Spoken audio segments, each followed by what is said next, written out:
À l'heure d'ouvrir le quiz du jour, j'aimerais d'abord balayer d'un revers de la main une odieuse rumeur qui bruisse dans la rédaction d'Europe 1 et selon laquelle, lassé de perdre face à Clémentine, Stéphane aurait exigé qu'on cache désormais quelque part dans le studio un souffleur susceptible de lui souffler les réponses. Sous le bureau déjà? Non, il n'est pas sous le bureau, Stéphane, il est nulle part. On a dit non. Une fois de plus, il vous faudra compter sur vous-même. Vous êtes pervers. Et uniquement sur vous-même. Jamais je n'ai rien exigé. Vous le savez en plus. Alors là, il me fait. Il faut expliquer à nos auditeurs qui ne peuvent pas voir ça. Il me fait ses yeux de cocker, Oui. je dirais de cocker Parce que battu. j'en peux plus là, d'être maltraité par vous. Quand En même. plus, vous avez gagné hier. Oui. Vous voyez que je gagne En plus, vous avez gagné vendredi. tous les jours. J'ai gagné tous les jours. Gagnez pas tous les jours. Ne passez pas à l'excès inverse, Stéphane. N'exagérez Enfin, pas. j'ai gagné autant que Clémentine. Jouons à Burn to be Alive. La première question, elle est pour vous, Stéphane, comme d'habitude. Il va falloir réfléchir. Ah, je vais avoir du Votre mal. fort. Qui est le plus âgé? L'homme qui a été élu le plus vieux président des États-Unis ou l'homme qui a été le plus vieil astronaute à faire un vol orbital? Attention, il peut y avoir ex-aequo.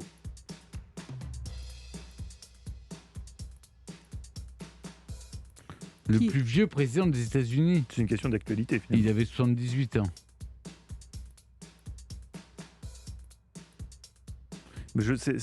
Il faut me formuler votre réponse différemment. La question, c'est qui a été le plus vieux?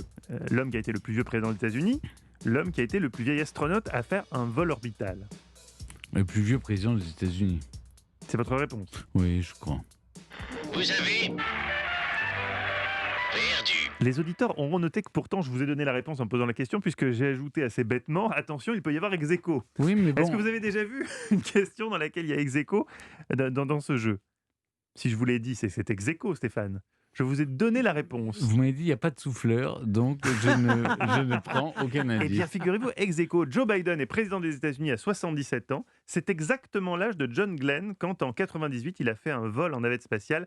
9 jours d'apesanteur où on en a profité pour faire des expériences sur ses réactions physiques, pour voir comment les seniors se comportaient Je dans me l'espace. souviens de cette Et qui histoire, est né, mais pas lequel qu'il est était aussi né âgé. avant l'autre?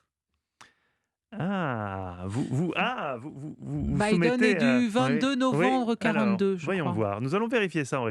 Stéphane, vous avez déposé un recours, on peut le dire, Devant la Cour suprême. devant la Cour suprême de Et la j'ai régie. perdu, j'ai Et doublement vous perdu. avez perdu puisqu'en fait ça a été vérifié. Oui. Et non, notre astronaute était encore plus vieux. Encore plus vieux. Que Joe Très bien, Biden. très bien, Donc j'accepte. là, vous avez vraiment 0,00. C'est-à-dire que là, il n'y a pas de demi-point. Tant que j'ai il y a pas de moins 1, ça C'est déjà arrivé, souvenez-vous. C'est déjà je arrivé. me souviens.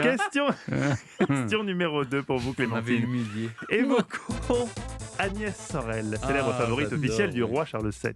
Elle est connue pour avoir souvent mis en avant sa poitrine. Et d'ailleurs, son cœur est aujourd'hui dans un tombeau de marbre sur l'île de Saint, en Bretagne, ce qui ne manque pas de piquant. Vrai ou faux?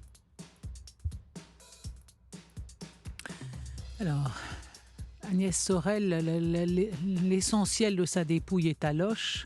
Oui, à Et la d'ailleurs, c'est une belle basilique paire de Saint-Ours. Loches aussi, oui. À la c'est- basilique Saint-Ours de Loches, puisque c'est moi-même qui participais à la translation des restes d'Agnès Sorel. La translation Oui. des restes. C'est Parce qu'elle magnifiquement dit. elle était inhumée dans le logis royal, où elle n'avait Alors, rien à là, faire. nous assistons à un phénomène rare dans le quiz, un vol de points. Il y a une rentre- magnifique mèche de ses cheveux à Bourges qu'a analysé Philippe Charlier. On a trouvé des escarbilles Oui. d'or. Mais son cœur serait à l'île de Saint. Non, son Ouais, cœur est à l'intérieur de son Oui, corps. son cœur. Non, je pense pas que son cœur est à l'île de Saint, mais il est à Loches, ce qui est très bien aussi. hein. Son cœur est à l'intérieur de son corps. J'aime bien la logique, donc vous faites preuve parfois de logique. Donc vous dites quoi? Son cœur n'est pas à Non, Saint, je mais vous à dis- Loches. Vous avez gagné. Voilà, une bonne réponse collégiale, j'ai envie de dire, puisque Oui, mais vous êtes j'aime aidés m'aider. l'un l'autre. Oui. Effectivement, non, vous aviez tout à fait raison. Effectivement, son tombeau est à Loches, ce qui ne manque pas de piquant non plus, vous l'avez remarqué. Loches est en Indre-et-Loire, on embrasse les Lochoises et les Lochois. Si vous voulez tout savoir sur Agnès Sorel, c'est ce soir. Secret d'histoire avec Stéphane Bern sur France 3. Je regarderai, je préviens mes amis officiellement, mon téléphone sera sur mode avion. Stéphane, c'est pour ça que vous y connaissez si bien en fait. Oui, je me suis toujours intéressé, mais avant de faire le secret d'histoire, je vous dis, j'ai vraiment participé à la translation des restes Et comment d'Agnès Sorel. emmener les auditeurs dans cet univers, dans cette autre dimension? C'est-à-dire qu'un jour, votre téléphone sonne et on vous dit « Stéphane, est-ce que tu veux pas participer à la Oui, translation des restes exactement. d'Agnès Bien Sorel ?» sûr, Mais mais oui. bien sûr, aux translations du cœur de Louis XVII aussi à Mais, Saint-Denis. Nous, on est spécialistes avec l'exhumation d'Anne de Clémentine, on nous Poitiers. invite toujours pour ce genre de trucs. autour des os des gens, des abattis. C'est très émouvant, c'est très l'histoire émouvant. éternelle. Oui. C'est très beau. Question numéro 3 pour vous, Stéphane. Lors de la messe hommage à Notre-Dame pour l'enterrement du général de Gaulle, le cercueil était tellement grand qu'il a fallu 2 personnes de plus que pour celui de Mitterrand. Vrai ou faux? Alors là, j'en ai aucune idée. Alors là, est-ce possible? J'avoue que je ne sais pas. Parce Alors, que... Jouer la carte de la chance ou du pile ou face, comme on fait D'ailleurs, parfois. Ça voudrait le- dire, attends Stéphane, il y a j'aimerais généralement autant dire combien? le général de... Réfléchissons. Il y a généralement 6 personnes ou 4 personnes qui portent un cercueil. Pour les enterrements de la France 4 d'en de bas, c'est chaque. plutôt 4 en tout. Pour ton enterrement, je pense qu'il y aura bien 6 personnes, 6 porteurs. Non, 8 au moins. Et bien peut-être que pour De Oui. Gaulle, il y en avait 8, Oui. mais ça ferait 4 de chaque côté, ça paraît Ah beaucoup. oui. Hein. Oh, écoute, en même temps, pourquoi nous aurait-on posé la question? S'il y avait le même nombre, quel est l'intérêt de la question? Bon, je dirais qu'il y en avait plus pour le général de Gaulle. Non, la question n'est pas formulée ainsi. La question est, lors de la messe hommage à Notre-Dame pour l'enterrement du général de Gaulle, le cercueil était tellement grand qu'il a fallu 2 personnes de plus que pour celui de Mais Mitterrand. il n'y avait pas Vrai, le cercueil, il n'y avait pas le vrai cercueil. ou faux? Le jour de la messe... Vrai pour- ou faux? Attends, C'est faut faux, faire il n'y avait pas le attention à tout cercueil. maintenant. Il n'y avait pas le cercueil. Vous Le avez jour de la messe?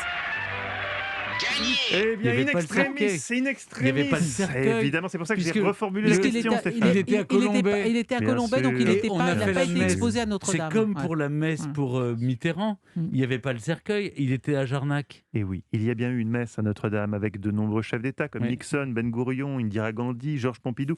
La dépouille du général, elle, avait déjà été enterrée dans la plus stricte intimité à Colombey, les 2 églises. Ah, Le heureusement. piège. Une question le piège. Chaque fois, il me donne toujours des pervers, questions mais c'est- piégeuses. Légèrement vicieuse. Mais Oui, mais c'est- vous les déjouez avec tellement de Ah maestrat. non, pas toujours. Ah, Les 95B, machin. Maestria, maestra, l'autre. oui, maestria avec Oui, autre- voilà. oui. Et surtout quand on Effectivement. joue avec un analphabète Ah pareil, on a du mérite. Ouais, ouais. Bon, alors, je ne vais pas vous rater pour la prochaine question, vous, Clémentine. Préparez-vous.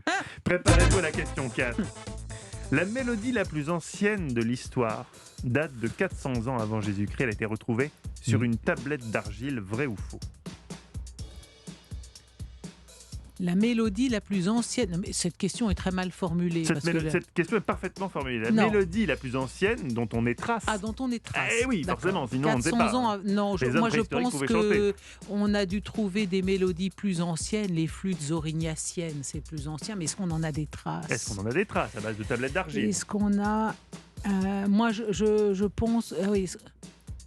Mais de toute façon, les tablettes, le cunéiforme, c'est bien avant 400. Ouais, c'est donc- poli. Hein. Non, non. Moi, je dis non. Je dis non. Je dis non. Vous avez Elle dit non.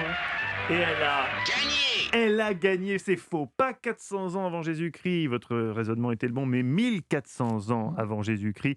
C'était un chant ourite retrouvé en actuelle Syrie. Une Sur des musique. plaquettes Eh oui. cunéiformes. Ouais. Exactement, vous aimez bien ce mot-là. Donc c'est Une pas 400 musique- ans. Non, c'est que c'est pas 400 ans avant Jésus-Christ. Vous savez, c'est ça qui est bien quand on connaît un petit peu la chronologie, c'est que ça permet d'éviter Des bourdes pareilles, et vous me absurdités regardez comme comme celles ça. que vous proférez Et je ne parfois. oui. profère pas d'absurdité, je lis une question. Une musique composée pour Nicale, la déesse des vergers. Écoutons ce que ça donne.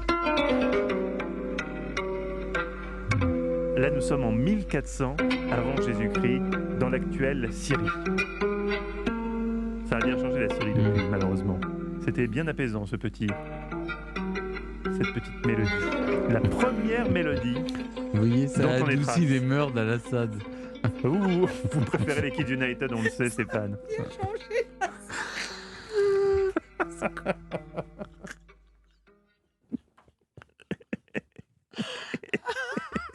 Mais votre analyse géopolitique... Attends, moi, j'ai pas fait Sciences Po pour rien. Moi, tu mets la musique, hop, la Syrie a bien changé. Question numéro 5. Ah non, Mais elle pas a de gagné. question numéro Elle a 5, gagné. monsieur J'ai Alton-Régie. gagné. Ah, Ah, bien. vous avez Ben gagné. oui. Alors, magnifique victoire, Ouais, magnifique ouais. victoire sur Du la coup, c'est musique. plus court. Au revoir, madame. Europe 1, historiquement vôtre.